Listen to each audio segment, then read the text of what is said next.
ನಮಸ್ಕಾರ ರಿವ್ಯೂ ಚಾನಲ್ಗೆ ಸ್ವಾಗತ. ನಾನು ಸೌಖ್ಯ ಗಾಂವ್ಕರ್. ಇದು ರಾಜಕಾರಣದ ಮೆಗಾ ಡೆವಲಪ್ಮೆಂಟ್. ಮೋದಿ ಅವ್ರ ಜೊತೆಗೆ 1-to-1 ಮೀಟಿಂಗ್ ಅಲ್ಲಿ BS ಯಡಿಯೂರಪ್ಪ, ದಿಢೀರ್ ಅಂತ ನರೇಂದ್ರ ಮೋದಿ ಅವ್ರ ಜೊತೆಗೆ ಕ್ಲೋಸ್ ಡೋರ್ ಮೀಟಿಂಗ್ ಅಲ್ಲಿ BSY ಕುತೂಹಲ ಕೆರಳಿಸಿದೆ. ಈ ಭೇಟಿ ನವೆಂಬರ್ ಕ್ರಾಂತಿ ಹೊತ್ತಲ್ಲಿ ಒಂದಾಗ್ತಾರ BYB DK ಶಿವಕುಮಾರ್. ಅತ್ತ ಯತ್ನಾಳ್ ಇದ್ದಕ್ಕಿದ್ದಂತೆ ದಳಪತಿಗಳನ್ನು ಭೇಟಿಯಾಗಿರೋದು ಕುತೂಹಲಕ್ಕೆ ಕಾರಣ ಆಗಿದೆ.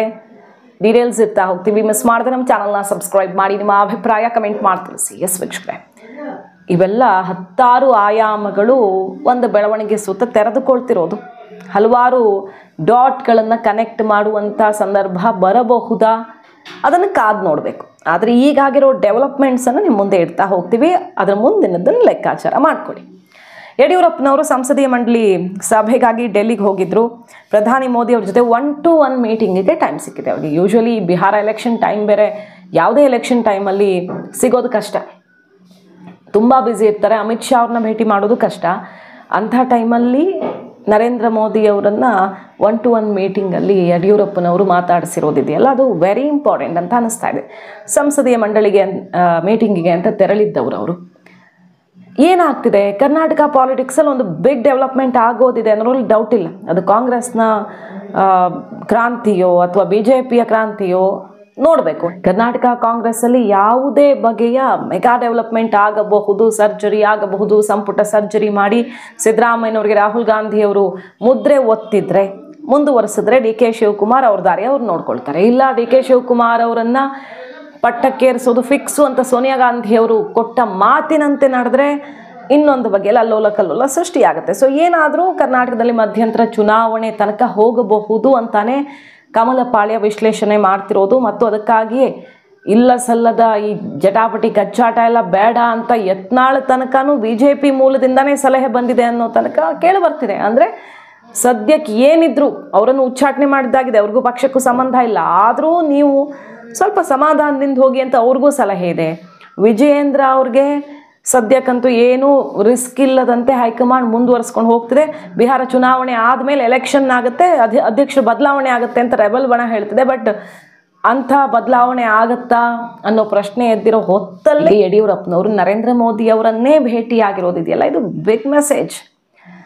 ಮೋದಿಯವರು ರಾಜ್ಯಕ್ಕೆ ಬಂದಾಗ ವಿಜಯೇಂದ್ರ ಮತ್ತು ಆರ್ ಅಶೋಕ್ ಇಬ್ಬರನ್ನು ವೇದಿಕೆಯಲ್ಲಿ ಕೂರಿಸ್ಕೊಂಡು, ತನ್ನ ಕಾರ್ಯಕ್ರಮದ ವೇದಿಕೆಯಲ್ಲಿ ಕೂರಿಸ್ಕೊಂಡು ಸಂದೇಶ ಕೊಟ್ಟರು ಹೋಗಿದ್ರು. ಅಂದರೆ ಅದು ಸರ್ಕಾರಕ್ಕೆ ಸಂಬಂಧಪಟ್ಟ ಕಾರ್ಯಕ್ರಮ ಆಗಿದ್ರು ಪಕ್ಷದ ನಾಯಕರನ್ನು, ಬೆಂಗಳೂರು ಶಾಸಕರು ಅಲ್ಲದೇ ಇದ್ದರೂ ವಿಜಯೇಂದ್ರ ಅವ್ರನ್ನ ಕೂರಿಸ್ಕೊಂಡು ಸಂದೇಶ ಕೊಟ್ಟು ಹೋಗಿದ್ರು. ಈಗ ಡೆಲ್ಲಿಯಲ್ಲಿ ಯಡಿಯೂರಪ್ಪನವರು ನರೇಂದ್ರ ಮೋದಿಯವರ ಎದುರು ನಾವು ಖಂಡಿತವಾಗಿಯೂ ದೊಡ್ಡ ಮಟ್ಟದಲ್ಲಿ ಕೈ ಬಲಪಡಿಸ್ತೀವಿ ಮುಂದಿನ ದಿನಗಳಲ್ಲಿ ಅನ್ನೋ ಭರವಸೆ ಕೊಟ್ರ, ಅಭಯ ಕೊಟ್ರ, ಅಥವಾ ಮೆಗಾ ಆಪರೇಷನ್ ಪ್ಲ್ಯಾನ್ ಏನಾದರೂ ಇಟ್ರ, ಯಾವುದೇ ಬಗೆಯಲ್ಲಿ ಬೆಳವಣಿಗೆ ಆಗಬಹುದು ಕಾಂಗ್ರೆಸ್ನಲ್ಲಿ, ನಾವು ಒಂದು ಕಣ್ಣಿಟ್ಟಿದ್ದೀವಿ, ಆಲ್ರೆಡಿ ನಮ್ಮ ಪ್ಲ್ಯಾನ್ ಬಿ ರೆಡಿ ಆಗಿದೆ ಅನ್ನುವಂಥ ಐಡಿಯಾ ಕೊಟ್ರ, DK ಶಿವಕುಮಾರ್ ಅವರೇನಾದರೂ ಮನಸ್ಸು ಬೇರೆ ರೀತಿಯಲ್ಲಿ ಮಾಡಿಕೊಂಡು ಲೆಕ್ಕಾಚಾರವೇ ತಲೆ ಕೆಳಗಾಗಬಹುದಾ, ಕಾಂಗ್ರೆಸ್ಗೆ ಪರಮಾಘಾತ ಕಾದಿದೆಯಾ? ಈಗ ಕೈಪಾಳಿನಲ್ಲಿ ಸಿದ್ದರಾಮಯ್ಯ ಟೀಮು ಹೇಳೋದೇನು ಹೇಳಿ, ಸೀನಿಯರ್ಸ್ ಎಲ್ಲ ಜಪ್ಪಯ್ಯ ಅಂದರೂ ಸಿದ್ದರಾಮಯ್ಯನವ್ರು ಬಿಟ್ಕೊಡಲ್ಲ, ಚೇಂಜ್ ಆಗೋ ಚಾನ್ಸೇ ಇಲ್ಲ ಅಂತ DK ಶಿವಕುಮಾರ್ ಅವರು ಪ್ರಯತ್ನ ಮಾಡ್ತಿದ್ದಾರೆ.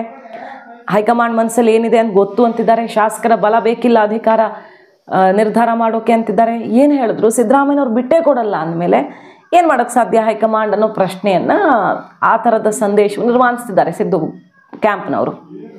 ಹಂಗಾಗ್ಬಿಟ್ರೆ DK ಶಿವಕುಮಾರ್ ಅವ್ರ ಜೊತೆ ನಮ್ಮ ಪ್ಲ್ಯಾನ್ ರೆಡಿ ಆಗಿದೆ ಅನ್ನೋ ರೀತಿಯಲ್ಲಿ ಏನಾದರೂ ಕನ್ವೆ ಮಾಡೋಕೆ ಹೋಗಿದ್ದಾರಾ? ವಿಜಯೇಂದ್ರ ಮುಂದುವರಿಯೋದು ಯಾಕೆ ಅನಿವಾರ್ಯ?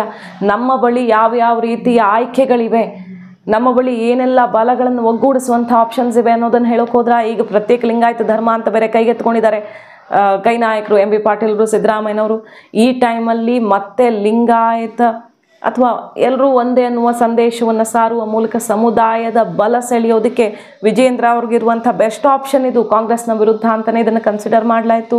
ಇಂಥದ್ದೆಲ್ಲ ಆಗ್ತಿವೆ, ಜಾತಿ ಗಣತಿ ಮತ್ತೊಂದು ಅಂತ. ಸೊ ಈ ಟೈಮಲ್ಲಿ ವಿಜಯೇಂದ್ರ ಅವ್ರನ್ನ ಕೈ ಬಿಡೋದು, ಕಡೆಗಣಿಸೋದು ಮಾಡಲೇಬೇಡಿ.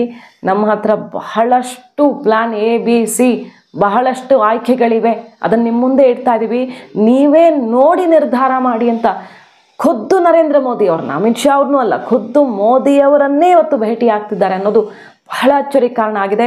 ಅಧ್ಯಕ್ಷ ಸ್ಥಾನದಲ್ಲಿ ಯಾರು ಕೂರ್ತಾರೆ, RSS ಮೂಲದವರೇ ಕೂರ್ತಾರಾ ಅನ್ನೋದೊಂದು ಕುತೂಹಲ ಇದೆಯಲ್ಲ ರಾಷ್ಟ್ರೀಯ ಅಧ್ಯಕ್ಷ ಕುರ್ಚಿಯಲ್ಲಿ. ಅಕಸ್ಮಾತ್ RSS ಮೂಲದವ್ರು ಕೂತ್ರೆ ಕರ್ನಾಟಕ ಸೇರಿದಂತೆ ಬೇರೆ ಬೇರೆ ಕಡೆಗಳಲ್ಲಿ ವಿಜಯೇಂದ್ರ ಅವರಂತೆ ಸುಮಾರು ಜನಕ್ಕೆ ಶಾಕ್ ಎದುರಾಗಬಹುದು ಅಂತ ಒಂದು ವಿಶ್ಲೇಷಣೆ ಇದೆ. ಆದರೆ ಮೊನ್ನೆ BL ಸಂತೋಷ್ ಅವರೇ ವಿಜಯೇಂದ್ರ ಅವ್ರಿಗೆ ಜೈ ಅಂದಿದ್ದು ಹುಬ್ಬೇರಿಸುವಂತೆ ಮಾಡ್ತು. ಕರ್ನಾಟಕದಲ್ಲಿ ಅವರೇ ಮುಂದುವರಿತಾರೆ ಅನ್ನೋ ಥರದ ಸುಳಿವು BL ಸಂತೋಷ್ ಅವರೇ ಕೊಟ್ಬಿಟ್ರು ಕಡೆಗೆ ಮೀಟಿಂಗಲ್ಲಿ. ಆದರೂ RSS ರಾಷ್ಟ್ರೀಯ ಅಧ್ಯಕ್ಷರು RSS ಮೂಲದವ್ರು ಆಗಿಬಿಟ್ರೆ ನಿಧಾನಕ್ಕೆ ವಿಜಯೇಂದ್ರ ಅವ್ರ ಕುರ್ಚಿಗೆ ಕೂತು ಬರಬಹುದು ಅನ್ನೋ ಥರದ್ದು ಒಂದು ವಿಶ್ಲೇಷಣೆ ಇದೆಯಲ್ವಾ. ಹಾಗೇನಾದರೂ ಇದ್ದರೆ ಖಂಡಿತ ಕರ್ನಾಟಕದಲ್ಲಿ ಇಂಥ ಬದಲಾವಣೆಗೆ ಅವಕಾಶ ಮಾಡಿಕೊಡ್ಬೇಡಿ. ನಾವಂತೂ ಮೋದಿ ಶಾ ಹಾಕಿದ ಗೆರೆ ದಾಟಲ್ಲ, ಒಂದೇ ಒಂದು ಚಾನ್ಸ್ ಕೊಟ್ಟು ನೋಡಿ. ಈಗ ಸಿಕ್ಕಿರೋ ಅವಕಾಶದಲ್ಲಿ ವಿಜಯೇಂದ್ರ ಇಷ್ಟಿಷ್ಟು ಮಾಡಿದ್ದಾರೆ ಅನ್ನೋ ರಿಪೋರ್ಟ್ ಕಾರ್ಡು ಇಟ್ಟು ಅವಕಾಶವನ್ನು ಪಕ್ಕ ಮಾಡ್ಕೊಳ್ಳೋದಕ್ಕೆ ಹೋಗಿದ್ದ ಯಡಿಯೂರಪ್ಪನವರು ಅಂತಲೇ ಅನಿಸ್ತಿದೆ. ಟೈಮಿಂಗ್ಸ್ ಹಂಗಿದೆ, ಯಾಕಂದರೆ ನವೆಂಬರಲ್ಲಿ BJPಲಾಗತ್ತೆ ಕ್ರಾಂತಿ ಅಂತ ಯತ್ನಾಳ್ ಅವರು ಹೇಳ್ತಿದ್ದಾರೆ, BJPಯಲ್ಲಿರೋರು ಹೇಳ್ತಿದ್ದಾರೆ, ಲಿಂಬಾವಳಿಯವರು, ಬೇರೆ ಬೇರೆ ನಾಯಕರು, ಬೆಲ್ಲದ್ದು ಅಶ್ವಥ್ ನಾರಾಯಣ್ ಒಂದು ರೌಂಡು ಡೆಲ್ಲಿಗೆ ಹೋಗಿ ಅಮಿತ್ ಶಾ ಅವರನ್ನೇ ಮೀಟ್ ಮಾಡ್ಕೊಂಡು ಬಂದಿದ್ದಾರೆ ಅಂತಲೂ ಹೇಳಲಾಗ್ತಿದೆ. ಬೆಲ್ಲದವರು ಅಧ್ಯಕ್ಷರಾಗಬೇಕು, ಇದು ಏನು ಪ್ರತಿಪಕ್ಷ ನಾಯಕರಾಗಿ ಅಶ್ವಥ್ ನಾರಾಯಣ್ ಬೆಲ್ಲದ್ದು ಅಧ್ಯಕ್ಷರಾಗಬೇಕು ಅನ್ನೋ ಪ್ರಯತ್ನ ಎಲ್ಲ ಶುರುವಾಗಿದೆ, ಅಂಥದ್ದೆಲ್ಲ ನಡೀತಾ ಇದೆ. ಸೊ ನೀವು ಯಾರಿಗೆ ಏನು ಅವಕಾಶ ಕೊಡ್ತೀರಿ, ಕೋರ್ ಕಮಿಟಿ ಸರ್ಜರಿ ಮಾಡ್ತೀರಾ, ಎಲ್ಲದಕ್ಕೂ ನಾವು ಓಪನ್ ಇದ್ದೀವಿ. ಆದರೆ ಅಧ್ಯಕ್ಷ ಕುರ್ಚಿಯಲ್ಲಿ ಬೇರೆಯವ್ರನ್ನ ಕೂರಿಸುವಂಥದ್ದು ಮಾತ್ರ ಆಲೋಚನೆ ಬೇಡ. ಸಿಕ್ಕ ಚಾನ್ಸು ಚೆನ್ನಾಗಿ ಮಾಡಿ ತೋರಿಸಿದ್ದಾರೆ. ಮೈತ್ರಿಯಲ್ಲಿ ಲೋಕಸಭೆ ವರ್ಕೌಟ್ ಆಗಿದೆ. ನಾವು ಮೈತ್ರಿಯ ಬಗ್ಗೆ ಇರುವಂಥ ಸಂದೇಹಗಳನ್ನು ದೂರ ಮಾಡಿಕೊಡ್ತೀವಿ. ಈ ಕುಮಾರಸ್ವಾಮಿ ಅವ್ರಿಗೆ ವಿಜಯೇಂದ್ರಂದು ಸ್ವಲ್ಪ ಇರುಸು ಮುರುಸಾಗಿದೆ, ಅಂಥದ್ದೇನು ಆಗದಂತೆ ನಾನು ನೋಡ್ಕೊಳ್ತೀನಿ ಅನ್ನೋ ಅಭಯ ಕೊಟ್ಟು ಕುಮಾರಸ್ವಾಮಿ ಅವ್ರ ವಿಚಾರದಲ್ಲೂ ಕೂಡ ಮನವೊಲಿಸು ಬಂದ್ರೆ ಯಡಿಯೂರಪ್ಪನವರು. ಯಾಕಂದರೆ ಹೈಕಮಾಂಡ್ಗೆ ಕ್ಲಾರಿಟಿ ಇದೆ, ಮೈತ್ರಿ ಇಲ್ಲದೆ ಚುನಾವಣೆ ಇಲ್ಲ 28ಕ್ಕೆ, ಮೈತ್ರಿ ಇಲ್ಲದೆ ಹೋದರೆ ಸಾಧ್ಯ ಇಲ್ಲ ಅನ್ನೋದು. ಸೊ ಕುಮಾರಸ್ವಾಮಿ ಅವ್ರ ಜೊತೆಗೆ ಸಂಬಂಧ ಕೆಡಿಸ್ಕೊಂಡವ್ರು ಬೇಕಾಗಿಲ್ಲ ಅನ್ನೋ ರೀತಿ ಏನಾದರೂ ಮನಸ್ಸಿಗೆ ಬಂದಿದ್ರೆ ಅದನ್ನು ಅಳಿಸಿ ಹಾಕಿಬಿಡಿ ಅನ್ನೋ ಅಭಯ ಕೊಡೋಕೆ ಹೋದರೆ ಯಡಿಯೂರಪ್ಪನವರು. ಹೀಗೆ ಇದೆ ಬೆಳವಣಿಗೆ, ಟೈಮಿಂಗ್ಸ್ ಹಾಗೆ ಇದೆ. ಇಲ್ಲಿ ಯತ್ನಾಳ್ ಅವರು ಮತ್ತು ದಳಪತಿಗಳ ಮೀಟಿಂಗ್ ಆಗಿದೆ. ದೇವೇಗೌಡರ ಆರೋಗ್ಯ ವಿಚಾರಣೆಗೆ ಹೋಗಿರೋದು, ನಿನ್ನೆ ಡಿಸ್ಚಾರ್ಜ್ ಆಗಿದ್ದಾರೆ, ಇವತ್ತೇ ಹೋಗಿದ್ದಾರೆ. ಆರೋಗ್ಯ ವಿಚಾರಣೆ ಅಂತ ಅನಿಸಿದ್ರು ಕೂಡ ಇಲ್ಲಿ ಇದನ್ನು ಮೀರಿದ ಕೆಲವು ವಿಚಾರಗಳಿವೆ ಅಂತಲೇ ಅನಿಸ್ತಿದೆ. ಯತ್ನಾಳ್ ಅವರು ಮರುದಿನವೇ ನಿನ್ನೆ ಸಂಜೆ ಬಂದ್ಬಿಟ್ಟಿದ್ದಾರೆ ದೇವೇಗೌಡರ ಮನೆಗೆ, ಇವತ್ತೇ ಓಡ್ ಹೋಗಿದ್ದಾರೆ ಯತ್ನಾಳ್ ಅವರು. ಸ್ವಲ್ಪ ಕುತೂಹಲಕ್ಕೆ ಕಾರಣ ಆಗಿದೆ, ಏನೋ ಇಂಟ್ರೆಸ್ಟಿಂಗ್ ಇದೆ ಮಾತುಕತೆ ಅಂತ. ಅವರೇ ಹೇಳಿದ್ರಲ್ಲ, ಯಡಿಯೂರಪ್ಪನವರು ವಿಜಯೇಂದ್ರ ಕುಮಾರಸ್ವಾಮಿ ಅವ್ರನ್ನೂ ವಿಶ್ವಾಸಕ್ಕೆ ತಗೊಳ್ತಿಲ್ಲ, ಕುಮಾರಸ್ವಾಮಿ ನಿಖಿಲ್ ಕುಮಾರಸ್ವಾಮಿ ಪಕ್ಷ ಕಟ್ಟಿ ಬಲಗೊಳಿಸೋಕೆ ನೋಡ್ತಿದ್ದಾರೆ, ಅವರ ಮೂಲಕವೇ ಮೈತ್ರಿ ಗೆಲ್ಲಬೇಕು ಅಂತ ಹೈಕಮಾಂಡ್ ಕೂಡ ಆಲೋಚಿಸ್ತಿದೆ, ಅದಕ್ಕೂ ಇವರು ಸಪೋರ್ಟ್ ಮಾಡ್ತಿಲ್ಲ ಅಂತೆಲ್ಲ ವಾಗ್ದಾಳಿ ನಡೆಸ್ತಿದ್ದಾರೆ.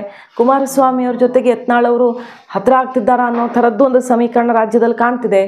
ಅಲ್ಲಿ DK ಶಿವಕುಮಾರ್ ಫ್ಯಾಕ್ಟರ್ ಸುತ್ತ ಯಡಿಯೂರಪ್ಪ ಟೀಮ್ ಹೊಸ ಗೇಮ್ ಪ್ಲಾನನ್ನು ರೆಡಿ ಮಾಡ್ತಾ ಅನ್ನೋ ಥರದ್ದು ಒಂದು ಕುತೂಹಲ. ಅದನ್ನು ಯತ್ನಾಳೇ ಹೇಳ್ತಿರೋದು, ನಾವಲ್ಲ. ಯತ್ನಾಳ್ ಏನಂದ್ರು, ನಿನ್ನೆ ಎಲ್ಲ ಮಂಡ್ಯಾಗ ಹೋಗಿದ್ರು, ಪ್ರಿಯಾಂಕರ್ಗೆ ಅವ್ರ ವಿರುದ್ಧ ವಾಗ್ದಾಳಿ ನಡೆಸಿದ್ರು, ಎಲ್ಲ ಮಾತಾಡುವಾಗ ಇದು ಬಂತು ಮಧ್ಯದಲ್ಲಿ.